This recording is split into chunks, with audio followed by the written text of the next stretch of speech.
Nous sommes le 23 mars 2021, c'est l'heure de la revue de la presse et des médias israéliens en direct de Jérusalem sur Radio Kalita.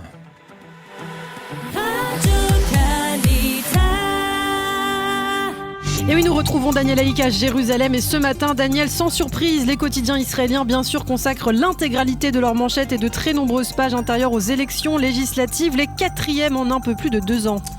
Oui, Lana, pas de surprise, et ceux qui veulent comprendre la différence d'orientation politique des deux principaux quotidiens israéliens rivaux que sont le Yediot Aharonot et le Israel Hayom peuvent ce matin consulter ces manchettes qui sont éloquentes. Pour le Yediot Aharonot, qui ne cache pas depuis 25 ans ses critiques chroniques envers Binyamin Netanyahou aujourd'hui, c'est, je cite, Zman Atikun, l'heure de la réparation.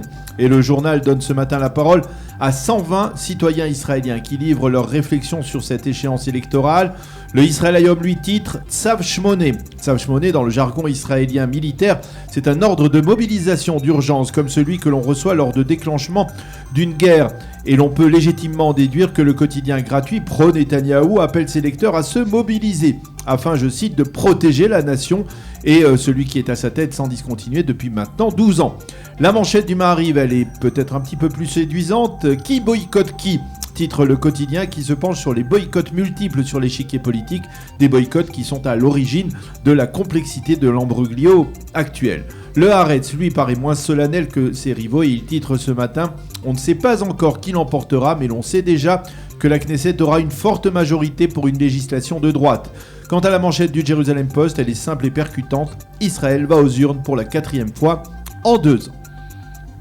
Une actualité largement consacrée donc aux élections israéliennes, l'occasion de se pencher ce matin, Daniel, sur ce qu'écrivent les éditorialistes de la presse et des médias israéliens. Oui, ils sont nombreux, Ilana, et nous commencerons par ceux du Yediot Aharonot. Le journal donne avant tout la parole au président de l'État, Reuven Rivlin, qui parle lui aussi de tikkun, de réparation et de nouvel espoir, tout en restant, comme son rôle l'oblige, très flou sur le porteur de cet espoir. Est-ce Netanyahou, Gideon Sa'ar, Yair Lapid ou Naftali Bennett? Impossible de le savoir, même si ceux qui connaissent la carrière politique du président Rivlin peuvent se faire une idée assez claire de celui à qui il voudrait bien pouvoir confier dans 2 semaines le soin de former le prochain gouvernement.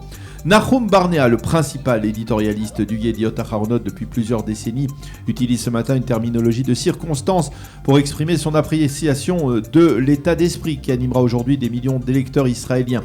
Beaucoup d'entre nous iront voter aujourd'hui comme lorsqu'ils sont allés se faire vacciner il y a quelques mois, avec un peu d'appréhension, beaucoup d'espoir, un peu de colère, beaucoup de ressenti patriotique. Mais Barnea ne peut s'empêcher ce matin de conseiller. Il est grand temps, écrit-il, de trancher et de sanctionner celui qui est responsable de la situation politique actuelle, à savoir Binyamin Netanyahou. Sima Kadmon parle ce matin d'ultime appel lancé aux indécis. Si vous n'avez pas décidé pour qui voter, n'ayez crainte, vous n'êtes pas les seuls. Il est légitime d'hésiter, par contre, ce qui n'est pas légitime, c'est de ne pas aller voter, car l'enjeu est trop grave pour ne pas prendre part à ce scrutin, écrit Sima Kadmon.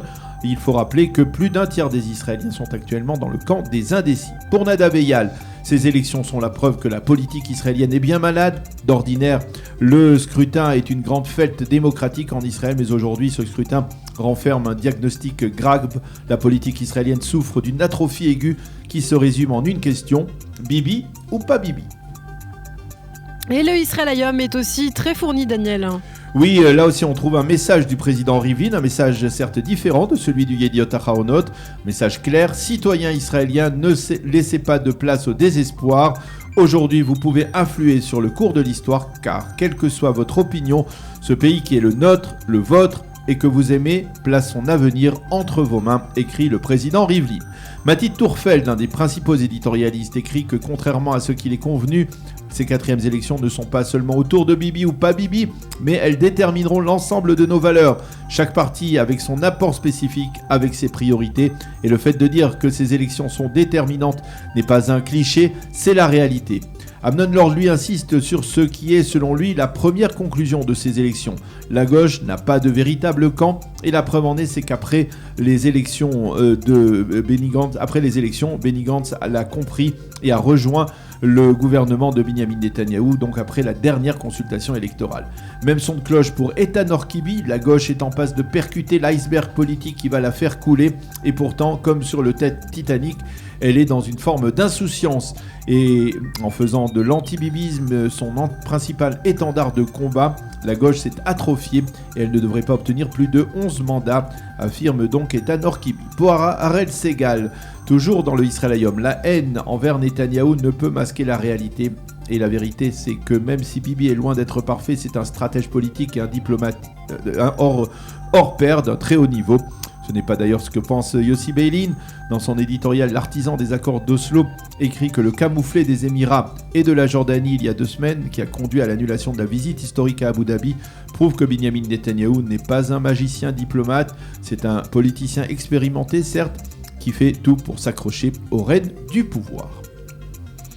Et puis enfin, pour être très complet, que peut-on lire dans le Haaretz et le Jérusalem Post, Daniel ? Eh bien, dans son éditorial central, qui n'est pas signé traditionnellement, le Haaretz écrit que, comme au cours des 3 précédents scrutins, cette consultation électorale est avant tout un référendum pour ou contre Netanyahou.